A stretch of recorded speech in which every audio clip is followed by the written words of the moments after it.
नमस्कार दोस्तों, राधे राधे, जय श्री कृष्णा। आप सभी का हार्दिक अभिनंदन करती हूँ अपने YouTube चैनल पर। दोस्तों, आप सभी का दिन शुभ और मंगलमय हो। तो आइए सुनते हैं आषाढ़ मास महात्म्य की आगे की कथा। मुनिवर पुरुषोत्तम क्षेत्र संपूर्ण जीवों के लिए सुखदायी है। वह धर्म, अर्थ, काम और मोक्ष चारों पुरुषार्थों का फल देने वाला है। उस तीर्थ में कंडू नाम के एक महातेजस्वी मुनि रहा करते थे, जो परम धार्मिक, सत्यवादी, पवित्र, जितेंद्रिय और समस्त प्राणियों के हित में तत्पर रहने वाले थे। उन्होंने इंद्रियों को जीतकर क्रोध पर अधिकार प्राप्त कर लिया था।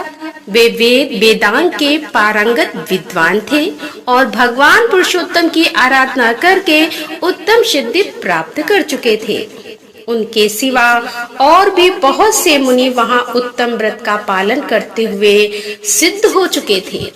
मुनियों ने पूछा कि हे साधु शिरोमणि, कंडू कौन थे और उन्होंने किस प्रकार वहां परम गति प्राप्त की? हम उनका चरित्र सुनना चाहते हैं, कृपया बताइए। तब व्यास जी कहने लगे कि हे मुनिवर, कंडू मुनि की कथा बड़ी ही मनोहर है। मैं संक्षेप में ही कहूँगा, ध्यान पूर्वक सुनिए। गोमती नदी के परम मनोहर एकांत तट पर जहाँ कंदमूल, फल, समिधा, पुष्प और कुश की अधिकता थी, कंडू मुनि का वहाँ पर आश्रम था। वहाँ सभी ऋतुओं के फल और फूल सुलभ थे। केलों का बगीचा उस आश्रम की शोभा बढ़ा रहा था।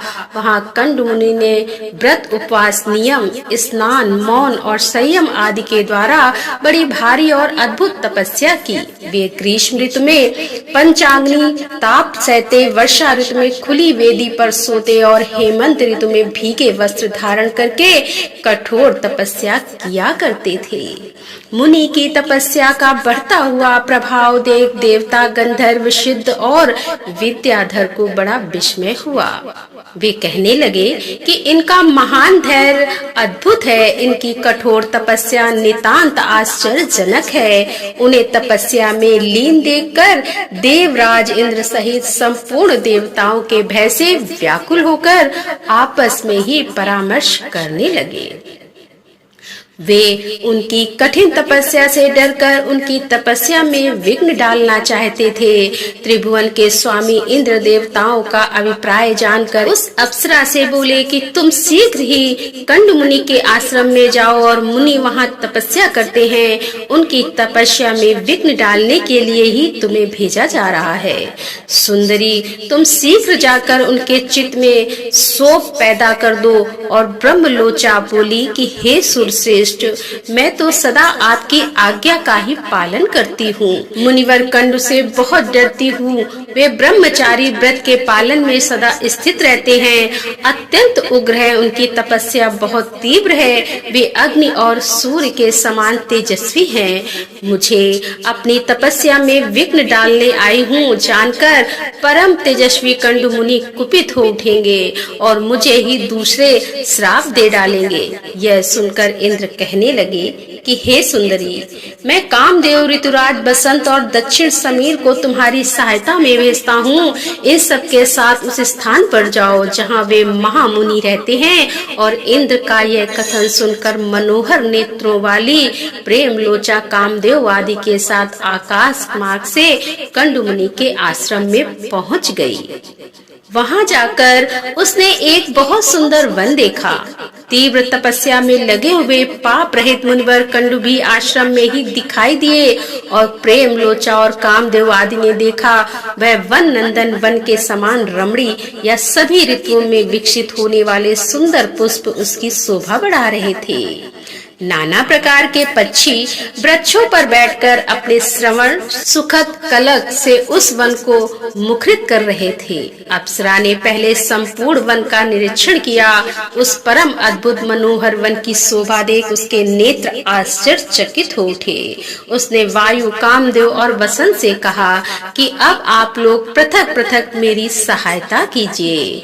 तब उन सभी ने बहुत अच्छा कहकर अपनी स्वीकृति दे दी।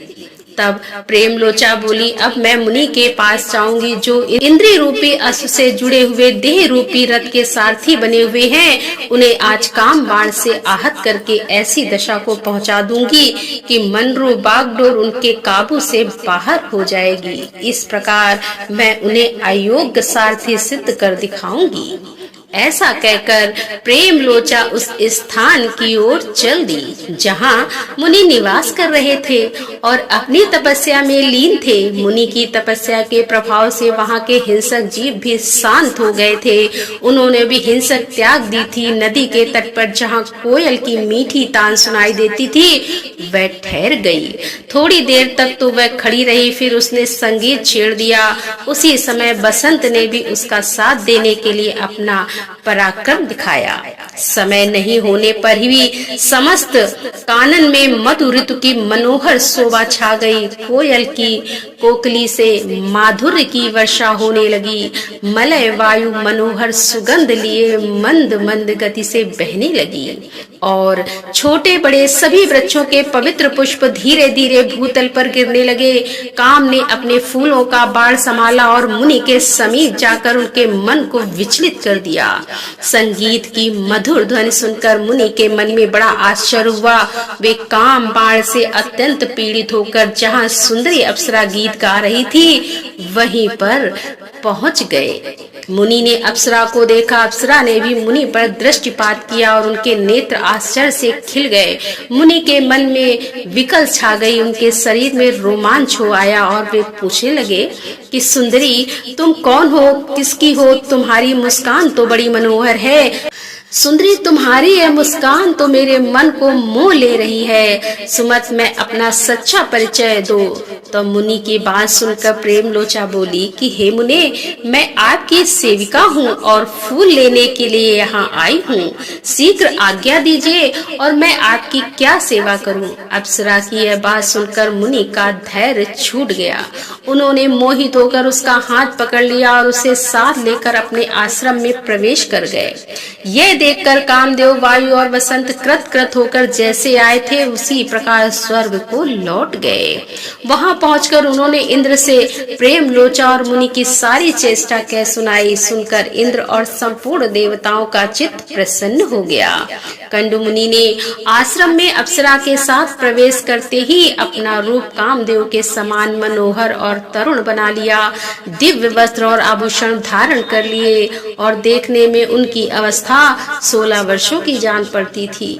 मुनि की वह शक्ति देखकर प्रेम लोचा को बड़ा आश्चर्य हुआ। अहो, इनकी तथा शक्ति अद्भुत है। ऐसा कहकर वह बहुत प्रसन्न हुई और कंडु मुनि स्नान, संध्या, जप, होम, स्वाध्याय, देव पूजन, व्रत, उपवास, नियम और ध्यान सब छोड़कर रात दिन उसी के साथ विहार करने लगे। इसी में वे आनंद मानते थे। उनका हृदय कामदेव के वशीभूत हो गया था, अतः वे अपनी तपस्या की हानि नहीं समझ पाते थे। इस प्रकार कंडु मुनि उसके साथ सांसारिक विषय भोग में आसक्त होकर कुछ अधिक वर्षों तक मंदराचल की गुफा में पड़े रहे।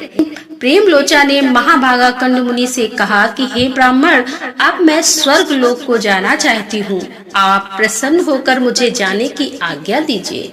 मुनि का मन तो उसी में आसक्त हो रहा था। उसके इस प्रकार पूछने पर वे बोले कि कल्याणी, कुछ दिन और ठहरो। तब उसने पुनः 100 वर्षों के कुछ अधिक काल तक उन कुंड मुनि के साथ विषय भोग कर फिर उनसे पुनः जाने की आज्ञा मांगी, किंतु मुनि ने स्वीकार नहीं किया। अतः उसे लगभग 200 वर्ष तक और ठहरना पड़ा। वह जब उनसे देवलोक में जाने की आज्ञा मांगती तब वे उसे यही उत्तर दे देते, कुछ दिन और ठहरो। प्रेम लोचा एक तो मुनि के श्राप से डरती थी, दूसरे उसमें दक्षिण नायिका स्वाभाविक उदारता भी थी और तीसरे वह प्रणय भंग की पीड़ा को जानती थी, इसीलिए मुनि को छोड़कर नहीं जा सकी। उधर मुनि का उसके प्रति नित्य नूतन प्रेम बढ़ता गया। एक दिन कंडु मुनि बड़ी उतावली के साथ आश्रम से बाहर जाने लगे तो अप्सरा ने पूछा कहाँ चल दिए? मुनि ने उत्तर दिया, सुबह दिन बीत चला है, संधि वासन कर लूं, नहीं तो कर्म का लोभ हो जाएगा। तब प्रेम लोचा को बड़ी प्रसन्नता हुई। उसने हंसकर पूछा, सभी धर्मों के ज्ञाता महात्मा जी, क्या आज ही आपका दिन बीता है? आपकी यह बात सुनकर किसको आश्चर्य नहीं होगा? प्रेम लोचा की बात सुनकर मुनि बोले कि कल्याणी, अभी प्रातः काल ही तो तुम इस नदी के सुंदर तट पर आई हो। उसी समय तो मैंने तुम्हें देखा, तुम्हारा परिचय पूछा और फिर तभी तो तुम मेरे साथ आश्रम में आई हो। अब वह दिन बीता है और यह संध्या का समय उपस्थित हुआ है, फिर यह परिचय किस लिए? सच्ची बात बताओ। मुनि समझ रहे थे कि उन्होंने उस अप्सरा के साथ केवल दिन ही बिताया है, जबकि उन्हें तो कई वर्ष बीत चुके थे। ब्रह्मलोचा ने कहा कि ब्राह्मण, यह ठीक है कि मैं प्रातः काल में ही आई थी, इसमें तनिक भी संदेह नहीं है, किंतु आज नहीं बल्कि आज से सैकड़ों वर्ष पहले, अब तो इस बात को सैकड़ों वर्ष बीत गए हैं।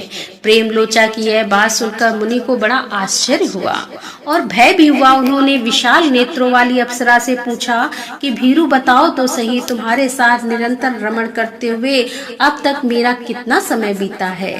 प्रेम लोचा बोली, मुने, मेरे साथ तो आपके 907 वर्ष 6 महीने और 3 दिन बीत चुके हैं। सुनकर ऋषि कहने लगे, सुबह, क्या यह सत्य कहती हो या फिर परिहास कर रही हो? मुझे तो ऐसा जान पड़ता है कि मैं तुम्हारे साथ केवल एक ही दिन रहा हूँ।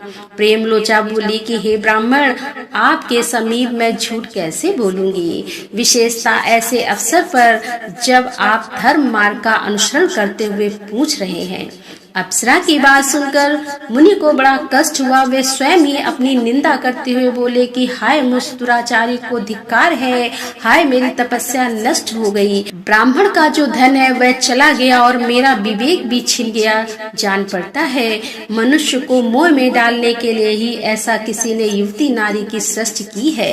मुझे तो अपने मन को जीतकर क्षुधा, पिपासा, राग, द्वेष और जरा मृत्यु इन परम ब्रह्म का ज्ञान प्राप्त करना चाहिए। इसके विपरीत जिसने मेरी ऐसी दुर्गति की है, उस काम रूपी महान ग्रह को धिक्कार है। यह काम नरक ग्राम में ले जाने वाला है, मार्ग है। इससे आज मेरे संपूर्ण वेदों के स्वाध्याय, व्रत और समस्त साधनों पर पानी फेर दिया। इस प्रकार स्वयं ही अपनी निंदा करके वे धर्म के ज्ञाता मुनि के पास बैठी उस अप्सरा से बोले कि पापनी, तेरी जहाँ इच्छा हो चली जा, तुझे जो करना था उसे तूने पूरा कर लिया।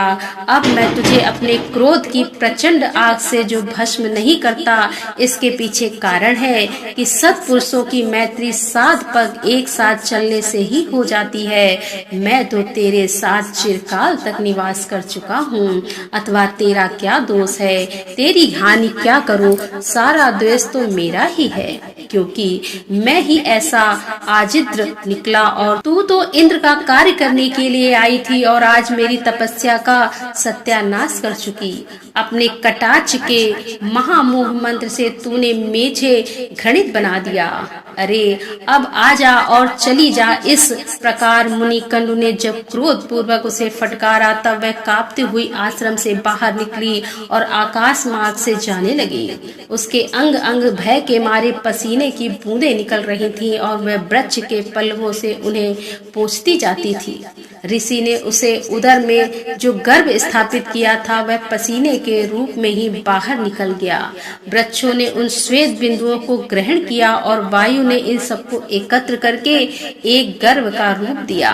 फिर चंद्रमा ने अपनी अमृतमय किरणों से उस गर्भ को धीरे धीरे पुष्ट किया। उसे मारीशा नाम की कन्या उत्पन्न हुई, जो वृक्षों की पुत्री कहलाई। उसके नेत्र बड़े मनोहर थे। वही प्रातसो की पत्नी और दक्ष की जननी हुई। इधर महर्षि कंडु तपस्या क्षीण होने पर श्री विष्णु के निवास स्थान पुरुषोत्तम क्षेत्र को गए। वहां संपूर्ण देवताओं से सुशोभित श्री हरि का दर्शन किया।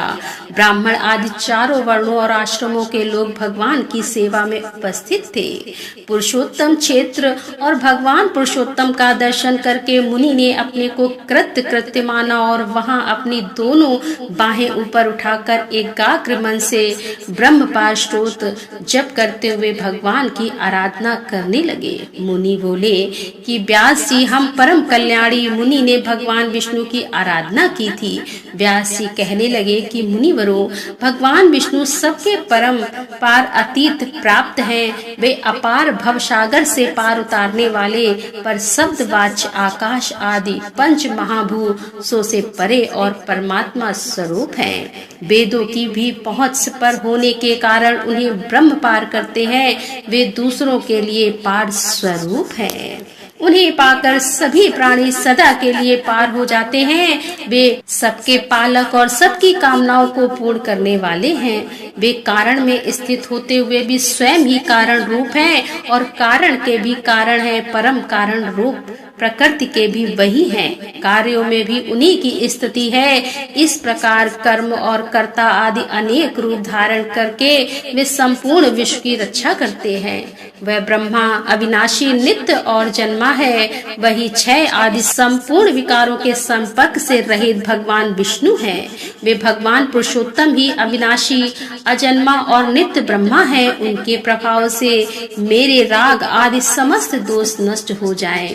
मुनि के उस ब्रह्म पार स्रोत का जप सुनकर और उनकी सुदृढ़ पराभक्ति को जानकर भक्त वत्सल भगवान पुरुषोत्तम बड़े प्रसन्न हुए और उनके पास आकर बोले कि मुनि, तुम्हारे मन में जो आशा हो उसे कहो, मैं तुम्हें वर देने के लिए आया हूँ। हे सुब्रत, तुम कोई वर मांगो। तब देवादिदेव भगवान चक्रपाण के यह वचन सुनकर मुनि ने सहसा आंखें खोल दी और देखा कि भगवान सामने खड़े हैं। उनका श्री अंग तीसों के फूल की भांति श्याम है। नेत्र पद्म पत्र के समान विशाल, हाथों में शंख चक्र और गदा शोभा पाते हैं।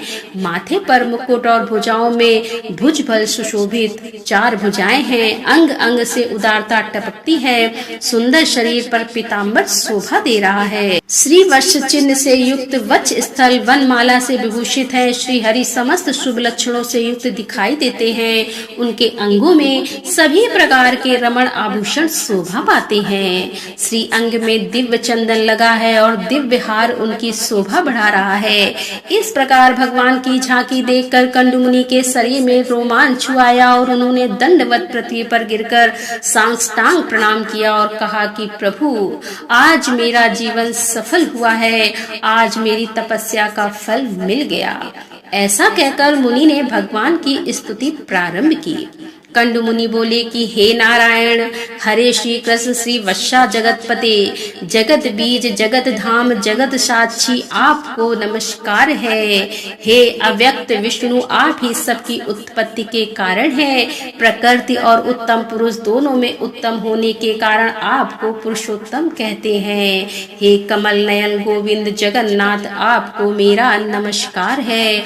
आप हिरण्य गर्भ लक्ष्मीपति पदम नाम और सनातन पुरुष हैं। यह पृथ्वी आपके गर्भ में है। आप ध्रुव और ईश्वर हैं। ऋषिकेश, आपको नमस्कार है। आप अनादि अनंत और अजय हैं। विजय पुरुषों में श्रेष्ठ, आपकी सदा जय हो। हे श्री कृष्ण, आप अजीत और अखंड हैं। हे श्रीनिवास, आपको नमस्कार है। आप ही बादल और धूप वर्षा और गर्मी करने वाले हैं। आपका पार पाना अत्यंत कठिन है। हे प्रभु, आप बड़ी कठिनाई से प्राप्त होते हैं। दुख और पीड़ा का नाश करने वाले, हरे जल में शयन करने वाले नारायण, आपको नमस्कार है। अव्यक्त परमेश्वर, आप संपूर्ण भूतों के पालक और ईश्वर हैं। भौतिक तत्वों से आप कभी अछूते नहीं होते। संपूर्ण प्राणी आप में ही निवास करते हैं। आप सभी भूतों के आत्मा हैं। संपूर्ण भूत आपके गर्भ में स्थित है। आपको नमस्कार है। आप यज्ञवा, यज्ञधर, यज्ञदाता और अभय देने वाले हैं। यज्ञ आपके गर्भ में स्थित है। आपका श्री अंग स्वर्ण के समान कांतिवान है। हे ऋषिकेश, आपको नमस्कार है। आप क्षेत्रपालक, क्षेत्रीय क्षेत्र आत्मा, जितेंद्रीय, क्षेत्र रहित और क्षेत्र के सृष्टा हैं। आपको नमस्कार है। गुणाड़, गुणावा, गुणा, श्रेय गुणा, वह गुण, भोक्ता गुणा, राम और गुण, त्यागी, यह सब आपके ही नाम हैं। हे प्रभु, आपको नमस्कार है। आप ही श्री विष्णु हैं, आप ही श्री हरि और आप चक्री कहलाते हैं। आप ही श्री विष्णु और आप ही जनार्दन हैं। आप ही वकार कहे गए हैं। भूत, भविष्य और वर्तमान के प्रभु आप ही हैं। आप भूतों के उत्पादक और अव्यय हैं। आप सबकी उत्पत्ति के कारण आप भव कहलाते हैं। आप संपूर्ण प्राणियों के भरण पोषण करने वाले हैं और आप ही भूत पावन देवता हैं। आपको अजन्मा और ईश्वर कहते हैं। आप विश्वकर्मा हैं, शंभु हैं, श्री विष्णु हैं और वृषभ की आकृति धारण करने वाले हैं। आप ही शंकर, आप ही शुक्राचार्य, आप ही सत्य, आप ही तप और आप ही जनलोक हैं। आप विश्व विजेता, कल्याणमय, शरणागत पालक, अविनाशी, आदित्य, ओमकार, प्राण, अंधकार नाशक, सूर्य, स्वयंभू, ज्येष्ठ और परायण, मेघ, सर्वत्र विख्यात तथा देवताओं के स्वामी ब्रह्मा भी आप ही हैं। सृष्टा, भोक्ता, होता, हविष्य, यज्ञ, प्रभु, विभु और आप सभी के दृष्टा तथा लक्ष्मीवान हैं। आप ही श्रेष्ठ लोकपति और अचित भी आप ही हैं। आप ही दीन और आप ही रात्रि हैं। आप विद्वान पुरुष, आपको वर्ष कहते हैं। आप ही काल हैं, कला है, काष्ठा, मुहूर्त, क्षण और लव सब आपके ही स्वरूप। आप ही स्थान और आप ही पवित्र यश वाले, आपको नमस्कार है। विशाल नासिका वाले अश्वमुख भगवान, हे ग्रीव महापुरुष विग्रह, आप मधु और कटप का नाश करने वाले, आपको नमस्कार है।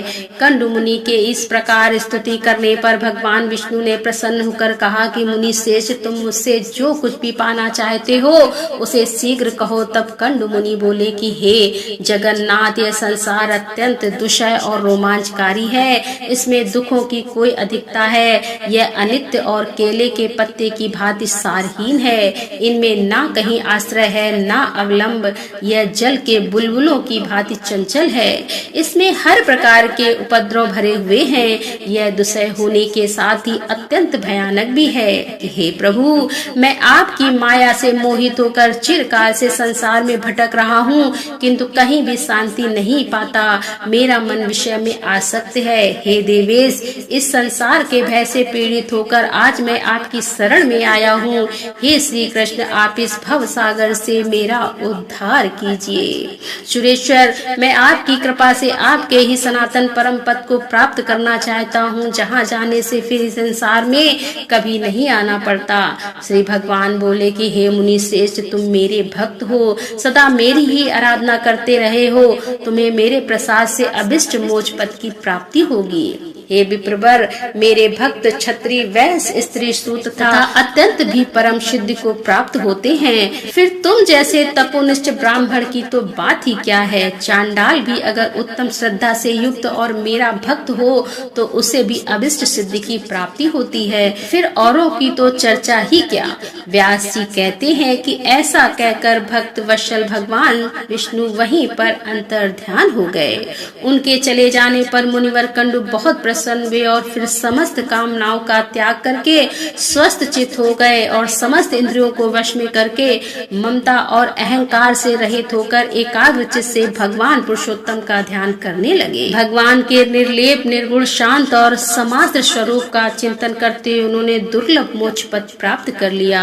जो महात्मा कंडु की कथा को पढ़ता अथवा सुनता है और दूसरों को सुनाता है, वह सभी पापों से मुक्त होकर स्वर्ग लोक को जाता है। मुनिवर, इस प्रकार मैंने इस कर्म भूमि तथा मोक्षदायक पुरुषोत्तम क्षेत्र का वर्णन किया है। साक्षात भगवान पुरुषोत्तम निवास करते हैं। जो मनुष्य संसार जनित दुखों का नाश और मोक्ष प्रदान करने वाला वरदान भगवान श्री पुरुषोत्तम का भक्ति पूर्वक दर्शन या स्तवन और ध्यान करते हैं, वे समस्त दोषों से मुक्त होकर भगवान के अविनाशी धाम में जाते हैं। तो बोलो विष्णु भगवान की की जय। तो कृष्ण भगवान की जय।